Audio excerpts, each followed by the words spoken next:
Hey everyone, welcome back for another deep dive. Today we're looking at something uh, a little different. We're going to be talking about furniture. Furniture. But not just any furniture, German furniture stores, Okay. the ones that you actually have to go and see in person. Interesting. I know it's kind of a weird topic when you can order anything online these days. Right. But we're working from this article Mm-hmm. by a guy who's been in the furniture industry in Europe for over 20 years. Wow. And he is really emphasizing the value of the in-person shopping experience. Okay, so why is that? What does he say is so special about going to these stores? Well, he really gets into this whole thing about, you got to see it. Yeah. You got to feel the fabrics. You got to test out the comfort level. Yeah. You can't get that online. I guess that makes sense. It's like trying to buy a car without test driving it. Totally. You wouldn't buy a car without test driving it. Right. So why would you buy a sofa or a bed Yeah. without actually sitting on it? It's a big investment. You gotta know what you're getting. Exactly. Mhm. Remember the last time you bought a sofa? Did you just see a picture online and click buy now? No. I did a lot of research online, but I Yeah. had to go sit on a bunch of different ones. Right. You probably went to 5 different stores At least. just to really get a feel for what you wanted. Exactly. So this expert, he talks a lot about the personalized service you get in these stores too. Mm. It's not just about finding something that looks good. It's about finding the right fit for your life. So it's like they take into account your lifestyle, like if you have kids or pets or something like that. Totally. If you have little kids, you're probably not going to get that white linen sofa, no matter how good it looks in the catalog. Yeah, that's true. White linen with kids is a disaster waiting to happen. Exactly. So let's get into some specifics. This article, he lays out a top 10 list Okay. of German furniture stores. And at the top of the list is Porta. Porta. Yeah, Porta. Okay. I've never heard that one. They're apparently really high in customer satisfaction rankings. Oh, wow. And what's interesting about them is they really lean into personalized consultations. So it's not just about selling you a piece of furniture. It's about understanding your space. Oh, so they actually come to your house. I don't know if they come to your house, but they really try to understand your needs. That's cool. So it's more like working with a designer than just a salesperson. Exactly. That's interesting. And they have a huge selection Okay. from budget-friendly stuff to super high-end stuff. So they're catering to a wide range of customers. Yeah, everybody. They got something for everybody. That makes sense. You got to appeal to everyone if you want to be at the top of the list. Right. All right, so Porta sounds pretty impressive, but what about the competition? Yeah. Who else is on this list? Coming in at number 2 is Höffner, Höffner. Okay. and they seem to be a really big family favorite. Oh, so they're good for families, like kid-friendly and stuff. Yeah. They've really thought about the whole customer experience. A lot of their stores have restaurants and play areas for kids. That's smart, especially if you're trying to shop for furniture with kids running around. Totally. It turns a chore Yeah. into a fun family outing. Exactly. You can make a day of it. The kids are happy. You can shop for furniture. Everybody wins. Exactly. But, are they sacrificing expertise for all these kid-friendly amenities? Yeah, that's a good question. I mean, you don't want to be stuck with a poorly made sofa just because they have a good play area. Right.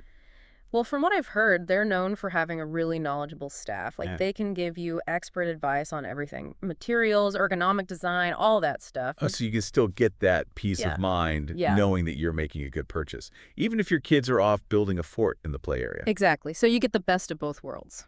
Now, for those who are really into in-depth product knowledge, Mm-hmm. XXXLutz comes in at number 3. XXXLutz. Now, wasn't that originally an Austrian company? Yeah, I think it was, but they've become a major player in Germany too. Interesting. So what makes them stand out? Their staff, Yeah. apparently they're walking encyclopedias of furniture knowledge. Wow. So they can tell you everything about a piece of furniture. Yeah, the manufacturing process, the materials, the tiniest little design details. So if you're someone who really likes to get into the nitty-gritty details, XXLutz is the place to go. Exactly. And Porta, they offer a really wide price range too, so they're catering to different budgets and needs. So we've got Porta with the personalized consultations, Höffner playing the family card, and XXXLutz with the product knowledge experts. It's already a pretty diverse mix. It is, and we haven't even gone to the rest of the list yet. There's still Möbel, a company with over a century of history. And then there's Sigmuller, known for partnering with really reliable manufacturers. Okay, so We've definitely got our work cut out for us. But before we jump into the rest of the list, I'm curious, are there any like overarching trends that you're seeing? Like, is there a German style when it comes to furniture, or is it all over the map? That's a great question. And honestly, it's kind of hard to say at this point. I mean, each store has its own unique strengths, but they all seem to be emphasizing quality. Quality. Yeah, whether it's through the personalized service, the product knowledge, or just the commitment to working with good manufacturers. So it seems like German shoppers are pretty discerning. Definitely. They're not just looking for a bargain. They're looking for value and longevity. That's interesting. So it's not just about trends. It's about investing in pieces that will last. Exactly. And I think that speaks to a broader cultural emphasis on quality and craftsmanship, which we'll probably see reflected in a lot of the other stores on the list. Okay, well, I'm definitely ready to dive into the rest of this list. What other gems can we unearth in the world of German furniture? Let's do it. Okay, so we did the top three, Porta, Höffner, XXXLutz, and each with their own thing going on. Right. Each catering to a different need. So now I want to dig into the rest of this top 10 list. What's next? Well, coming in at number 4 is Möbel. Mobile craft. Yeah, they've been around for over a century. A century? That's impressive. What's their Ugh. secret?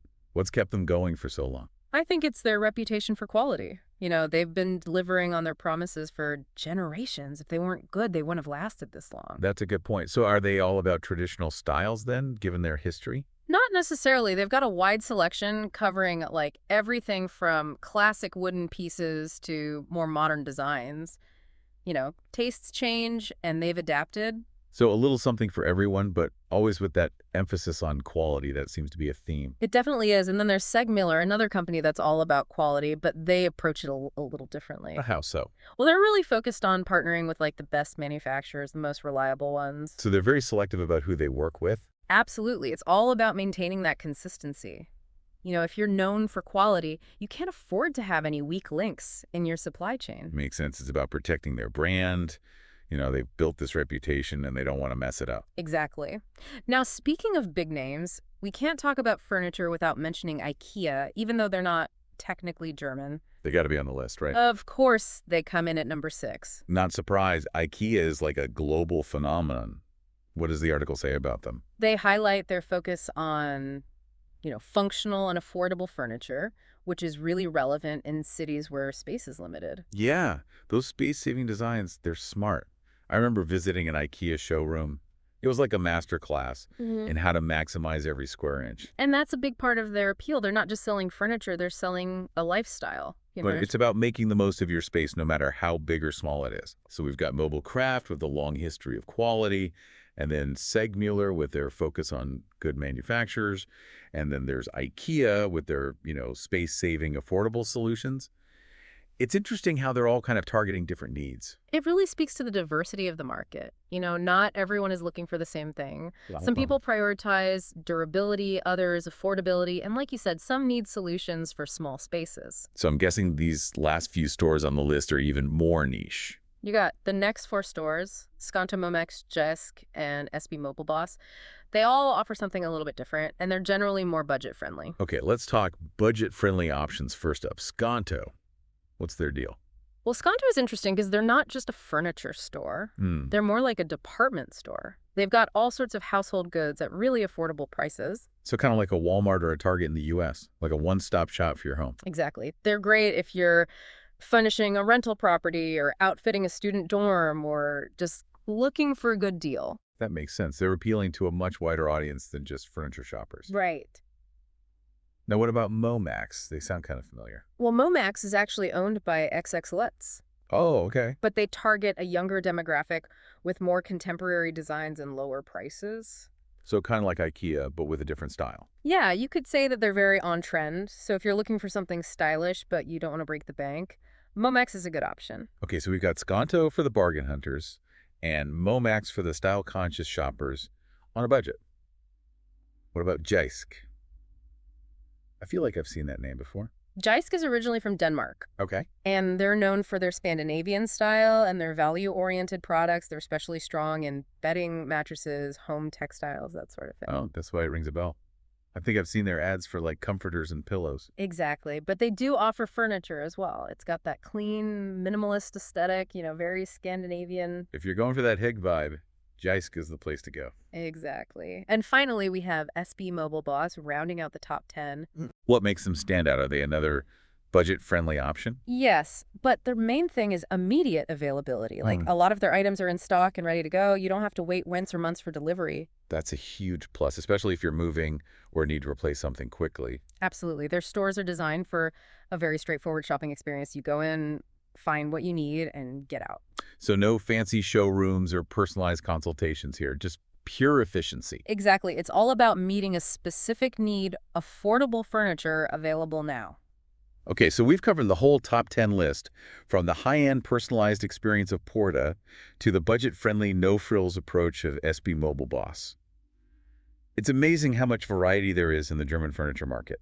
It really is. And it's interesting to see how each store has carved out its own niche, catering to specific needs and preferences. But one thing that keeps coming up, regardless of the price point or the style, is this emphasis on quality. Yeah. Whether it's through the personalized consultations or the partnerships with reputable manufacturers, or simply a commitment to using durable materials, it seems like German shoppers really value quality and longevity. Absolutely. It's a testament to the enduring appeal of well-made furniture, regardless of trends or fads. Now, our expert author, he had some final thoughts that I Mhm. think are worth discussing, especially for anyone who's thinking about sourcing furniture maybe for their business or even just a big renovation project. Oh, definitely. He really stressed the importance of seeing the furniture in person, especially when you're buying in bulk. Right. He even mentioned that he personally inspects everything, like the welding on chair frames, the eco-friendliness of the packaging. That level of detail you just can't get online. It's about going beyond the transaction,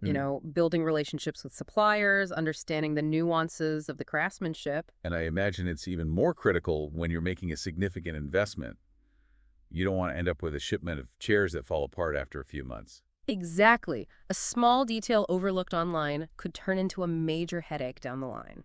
So for our listeners who are on the hunt for that perfect sofa or dining table, what are the key takeaways here? I think the biggest takeaway is don't underestimate the value of the in-person experience, whether you're looking for expert advice, that tactile connection with the furniture, or just the inspiration you get from browsing a well-designed showroom.